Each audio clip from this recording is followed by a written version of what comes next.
नमस्कार। प्रादेशिक समाचार के साथ मैं पूनम करकेट्टा। पहले मुख्य समाचार। प्रधानमंत्री नरेंद्र मोदी ने कहा है कि कृषि क्षेत्र में हाल के सुधारों से टेक्नोलॉजी और अत्याधुनिक प्रसंस्करण सुविधाओं के बढ़ने से भारत शीघ्र ही कृषि पदार्थों का प्रमुख निर्यातक देश बन जाएगा। बिहार के पूर्व मुख्यमंत्री और राष्ट्रीय जनता दल के अध्यक्ष लालू प्रसाद की जमानत याचिका पर आज हाईकोर्ट में सुनवाई टली। अगली सुनवाई 27 नवंबर को होगी। मुख्यमंत्री हेमंत सोरेन ने दुमका, हजारीबाग और पलामू मेडिकल कॉलेजों में विद्यार्थियों का एडमिशन नहीं रोकने के लिए मेडिकल काउंसिल ऑफ इंडिया को पत्र लिखा है और झारखंड एकेडमिक काउंसिल ने मैट्रिक और इंटर के विद्यार्थियों को राहत देने के लिए सिलेबस में 40% तक कमी की है। और अब समाचार विस्तार से। कोविड-19 महामारी के खिलाफ देश एकजुट होकर लड़ रहा है। आप भी हमारे साथ सुरक्षा और बचाव के 3 आसान एहतियाती उपायों का संकल्प लें। मास्क पहनें, 2 गज की दूरी है जरूरी, सुरक्षित दूरी बनाए रखें, हाथ और मुंह साफ रखें। प्रधानमंत्री नरेंद्र मोदी ने कहा है कि कृषि क्षेत्र में हाल के सुधारों से देश के किसानों के साथ साझेदारी की शानदार संभावनाएं बनी हैं। उन्होंने कहा कि टेक्नोलॉजी और अत्याधुनिक प्रसंस्करण सुविधाओं से भारत शीघ्र ही कृषि पदार्थों का प्रमुख निर्यातक बन जाएगा।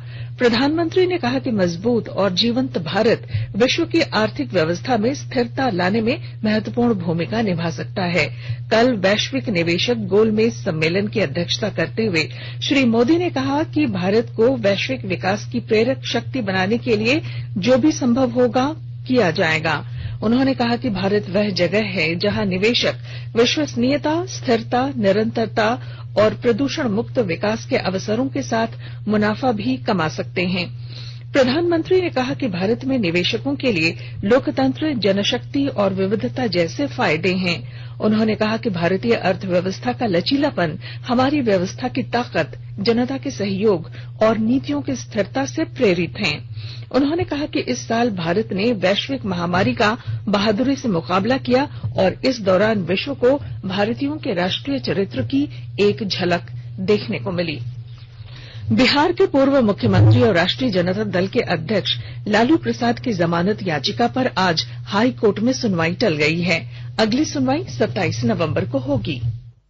झारखंड उच्च न्यायालय में आज सुनवाई के दौरान सीबीआई के अधिवक्ता ने और समय की मांग की, जिसके बाद अदालत ने सुनवाई की तारीख आगे बढ़ा दी है। लालू प्रसाद ने चारा घोटाले में दुमका कोषागार से अवैध निकासी के मामले में जमानत याचिका दायर की है। लालू प्रसाद को रांची के सीबीआई अदालत ने इस मामले में 5 साल की सजा सुनाई है। लालू ने अपनी याचिका में आधी सजा पूरी करने की बात कहते हुए जमानत की मांग की। इससे पहले लालू को चारा घोटाला के चाईबासा और देवघर कोषागार से अवैध निकासी के मामले में जमानत मिल चुकी है। लालू पर चारा घोटाला मामले में झारखंड में 5 मामले दर्ज किए गए थे, जिसमें से 4 मामलों में सजा सुनाई जा चुकी है। रांची के डोरंडा कोषागार से अवैध निकासी के मामले में निचली अदालत में सुनवाई चल रही है।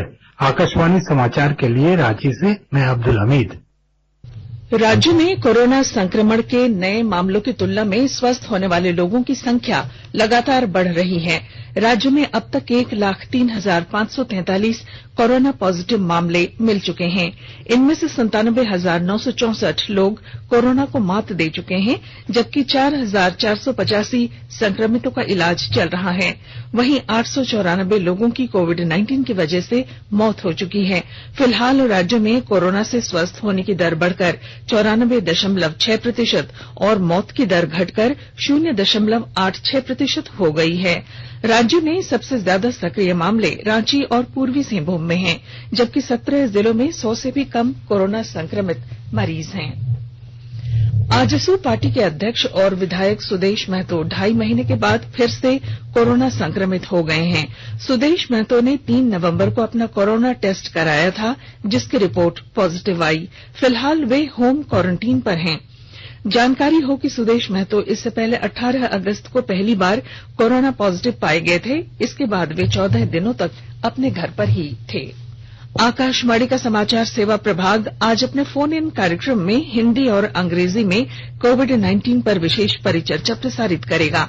ये कार्यक्रम आज रात 9:30 बजे से FM गोल्ड और अतिरिक्त मीटरों पर सुना जा सकेगा। वरिष्ठ फिजिशियन डॉक्टर मनोज कुमार चर्चा में भाग लेंगे। श्रोता हमारे टोल फ्री नंबर 1800-115767 पर फोन कर विशेषज्ञ से सीधे सवाल पूछ सकते हैं। लैंडलाइन नंबर 011-2331-4444 पर भी सवाल पूछे जा सकते हैं। नंबर एक बार फिर सुन लीजिए, 1800-115767 और 011-2331-4444। Twitter handle @AIR news alerts पर #AskAIR के जरिए भी आप सवाल पूछ सकेंगे। ये कार्यक्रम हमारी वेबसाइट newsonair.com और हमारे YouTube channel news on AIR official पर भी उपलब्ध रहेगा। Mobile app news on AIR से भी अपडेट लिए जा सकते हैं। पूर्व मुख्यमंत्री रघुवर दास के कार्यकाल में राजधानी रांची में सीवरेज और ड्रेनेज सिस्टम शुरू करने के लिए DPR बनाने वाली कंपनी मैनहर्ट की नियुक्ति में घोटाले की जांच भ्रष्टाचार निरोधक ब्यूरो ने शुरू कर दी है। ब्यूरो ने कल प्रारंभिक जांच दर्ज कर ली। इस मामले में तत्कालीन नगर विकास मंत्री रघुवर दास सहित अन्य लोग आरोपी हैं। मामले में विधायक सरयू राय ने विधानसभा में क्रियान्वयन समिति के सभापति के रूप में ये मामला उठाया था। जानकारी हो कि मैनहर्ट को कंसल्टेंट नियुक्त करने पर करीब 21 करोड़ रुपए खर्च हुए थे, लेकिन इससे कोई काम नहीं हो पाया। जांच कमेटी ने अपनी रिपोर्ट में कंसल्टेंट एजेंसी और उसे नियुक्त करने वालों पर कार्रवाई की मांग की थी। चतरा जिले में सक्रिय ड्रग्स और नशे के सौदागरों के खिलाफ पुलिस लगातार अभियान चला रही है। चतरा जिले के सिमरिया थाना पुलिस में टीम ने विशेष छापेमारी अभियान चलाकर 1 क्विंटल 60 किलोग्राम अफीम डोडा के साथ एक तस्कर को गिरफ्तार किया है। पुलिस ने तस्करी में शामिल कार भी जब्त कर ली है। वहीं दूसरी ओर पुंडरा इलाके में एक दुकान में छापा मारकर 24 बोतलें अवैध अंग्रेजी शराब की बरामद की गयी। मौके पर पुलिस को देखकर दुकान संचालक भाग निकला। झारखंड के पूर्व मुख्य सचिव सजल चक्रवर्ती का कल बंगलुरु में निधन हो गया। दिल की बीमारी का इलाज करने के लिए उनको बंगलुरु के चक्रवर्ती नारायण हृदयालय लाया गया था। गुरुवार को ऑपरेशन के बाद उन्हें दिल का दौरा पड़ा और उनकी मृत्यु हो गई। मुख्यमंत्री हेमंत सोरेन ने उनके निधन पर शोक व्यक्त किया है। वे रांची के उपायुक्त भी रहे थे। आकाशवाणी के ताजा तरीन समाचारों के लिए आप हमारी वेबसाइट newsonair.com पर लॉग ऑन कर सकते हैं। ताजा समाचार Twitter handle @AIR news alerts और Facebook page all India radio news पर भी उपलब्ध हैं। आप प्रादेशिक समाचार एकांश के Twitter handle @AIR news _Ranchi और Facebook page AIR news Ranchi के अलावा YouTube channel regional news unit Ranchi पर भी हमारे बुलेटिन सुन सकते हैं। प्रादेशिक समाचार आप आकाशवाणी रांची से सुन रहे हैं और अब पेश हैं कोरोना से बचाव के कुछ संदेश। कोविड-19 से बचाव और सुरक्षित रहने के 3 उपाय। मास्क लगाएं, 2 गज दूरी है जरूरी, सुरक्षित दूरी रखें, हाथ और मुंह साफ रखें।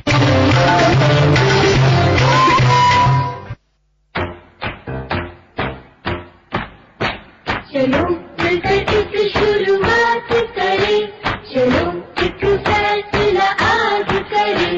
मास्क नहीं तो टोकेंगे, कोरोना को रोकेंगे। चलो एक इरादा करते हैं, चलो कुछ वादा करते हैं। मास्क नहीं तो टोकेंगे, कोरोना को रोकेंगे। भारत सरकार द्वारा जनहित में जारी। प्रादेशिक समाचार में आपका फिर स्वागत है। मुख्यमंत्री हेमंत सोरेन ने राज्य के दुमका, हजारीबाग और पलामू मेडिकल कॉलेजों में विद्यार्थियों का एडमिशन नहीं रोकने के लिए नेशनल मेडिकल काउंसिल के अध्यक्ष को पत्र लिखा है। मुख्यमंत्री ने पत्र में काउंसिल से अनुरोध किया है कि नए नामांकन नहीं लेने के निर्णय के संबंध में पुनर्विचार किया जाए, ताकि राज्य के योग्य छात्रों के भविष्य की सुरक्षा सुनिश्चित हो सके। NEET द्वारा परीक्षा फल प्रकाशित होने के बाद शैक्षणिक वर्ष 2020-21 के लिए नामांकन प्रक्रिया शुरू हो चुकी है, लेकिन नेशनल मेडिकल काउंसिल द्वारा झारखंड के दुमका, पलामू और हजारीबाग में नवनिर्मित मेडिकल कॉलेज में आधारभूत संरचना और फैकल्टी की कमी बताकर नए नामांकन नहीं लेने का आदेश जारी किया गया है। मुख्यमंत्री ने कहा है कि लॉकडाउन की वजह से नवनिर्मित कॉलेज में आधारभूत संरचना समेत कुछ कार्य होने बाकी हैं, लेकिन राज्य सरकार मेडिकल कॉलेज की जरूरतों और काउंसिल के मापदंडों को पूरा करने के लिए पूरी तरह से जागरूक और प्रतिबद्ध है, जिससे आदिवासी बहुल इस राज्य के छात्रों की उम्मीद व्यर्थ न जाए। पाकुड़ जिले में किसानों को महाजनों के मनमाने सूद से मुक्त कराने में किसान क्रेडिट कार्ड महत्वपूर्ण भूमिका अदा कर रहा है। पेश है हमारे संवाददाता की रिपोर्ट। महाजनी प्रथा से मुक्ति दिलाने एवं आय दुगुनी करने के लिए किसान क्रेडिट कार्ड योजना किसानों के लिए मददगार साबित होगा। 100% लक्ष्य हासिल करने के लिए कृषि विभाग से जुड़े अधिकारियों कर्मियों के अलावे जिले के सभी अंचलों के अंचलाधिकारी एवं बैंकों के शाखा प्रबंधकों को जवाबदेही दी गई है। उपायुक्त कुलदीप चौधरी ने कृषक मित्रों से प्रत्येक दिन 20-20 किसानों का आवेदन जनरेट करने का निर्देश दिया है। केंद्र सरकार ने प्रधानमंत्री किसान सम्मान निधि योजना के सभी लाभुक किसानों को किसान क्रेडिट कार्ड योजना से लाभान्वित करने का निर्णय लिया है और इसी निर्णय के तहत जिले में 99,643 किसानों को किसान क्रेडिट कार्ड योजना से लाभान्वित किया जाना है। राम प्रसाद सिन्हा, आकाशवाणी समाचार, पाकुड़। झारखंड एकेडमिक काउंसिल के जैक के मैट्रिक और इंटर के छात्रों को राहत देने के लिए सिलेबस में 40% तक की कमी की गई है। स्कूली शिक्षा और साक्षरता विभाग आज संशोधित सिलेबस जारी करेगा।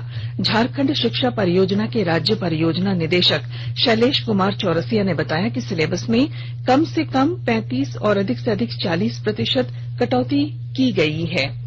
कक्षा 9वीं से लेकर 12वीं के पाठ्यक्रम में कटौती हुई है। इसके अलावा इसके नीचे की कक्षाओं का भी सिलेबस कम किया गया है। कोरोना संक्रमण से बचाव के लिए स्कूल कॉलेज बंद रहने से बच्चों की पढ़ाई प्रभावित होने के कारण सिलेबस में कटौती की गई है। गणित विषय के वैसे सभी चैप्टर हटाए गए हैं जिन्हें घर पर पढ़ना संभव नहीं है। विज्ञान में कठिन चैप्टर हटाए गए हैं। परीक्षा से पूर्व विद्यार्थियों को इस बात की सूचना दी जाएगी कि किस चैप्टर से कितने नंबर के प्रश्न पूछे जाएंगे। जैक संशोधित सिलेबस के आधार पर मॉडल प्रश्न पत्र जारी करेगा। इस मॉडल प्रश्न पत्र के आधार पर ही परीक्षा में सवाल पूछे जाएंगे। विश्वविद्यालय अनुदान आयोग यूजीसी ने देश भर में विश्वविद्यालयों और महाविद्यालयों को फिर से खोलने के लिए दिशा निर्देश जारी किए हैं। नए दिशा निर्देशों के अनुसार कंटेनमेंट जोन को छोड़कर बाकी इलाकों में संबंधित राज्यों और केंद्र शासित प्रदेशों की सरकारों के साथ विचार विमर्श कर चरणबद्ध तरीके से विश्वविद्यालयों और महाविद्यालयों को खोला जा सकता है। इन दिशा निर्देशों को स्वास्थ्य और परिवार कल्याण मंत्रालय ने तैयार किया है और गृह मंत्रालय तथा शिक्षा मंत्रालय ने मंजूरी दे दी है। क्रिकेट। आईपीएल क्रिकेट में आज अबू धाबी में एलिमिनेटर मैच में रॉयल चैलेंजर्स बेंगलुरु का मुकाबला सनराइजर्स हैदराबाद से होगा। इस मैच के विजेता का सामना दूसरे क्वालिफायर में दिल्ली कैपिटल्स से रविवार को होना है। इससे पहले कल रात मौजूदा चैंपियन मुंबई इंडियंस की टीम पहले क्वालिफायर में दिल्ली कैपिटल्स को 57 रनों से हराकर फाइनल में पहुंच गई है। और अब बुलेटिन के आखिर में मुख्य समाचार एक बार फिर। प्रधानमंत्री नरेंद्र मोदी ने कहा है कि कृषि क्षेत्र में हाल के सुधारों से टेक्नोलॉजी और अत्याधुनिक प्रसंस्करण सुविधाओं के बढ़ने से भारत जल्द ही कृषि पदार्थों का प्रमुख निर्यातक देश होगा। बिहार के पूर्व मुख्यमंत्री और राष्ट्रीय जनता दल के अध्यक्ष लालू प्रसाद की जमानत याचिका पर आज हाईकोर्ट में सुनवाई टली। अगली सुनवाई 27 नवंबर को होगी। मुख्यमंत्री हेमंत सोरेन ने दुमका, हजारीबाग और पलामू मेडिकल कॉलेजों में विद्यार्थियों का एडमिशन नहीं रोकने के लिए मेडिकल काउंसिल ऑफ इंडिया को पत्र लिखा है। और झारखंड एकेडमिक काउंसिल ने मैट्रिक और इंटर के विद्यार्थियों को राहत देने के लिए सिलेबस में 40% तक की कमी की है। और इसके साथ ही आकाशवाणी रांची से प्रादेशिक समाचार का ये बुलेटिन समाप्त हुआ। नमस्कार। घर में रहिए, सुरक्षित रहिए और सुनते रहिए आकाशवाणी।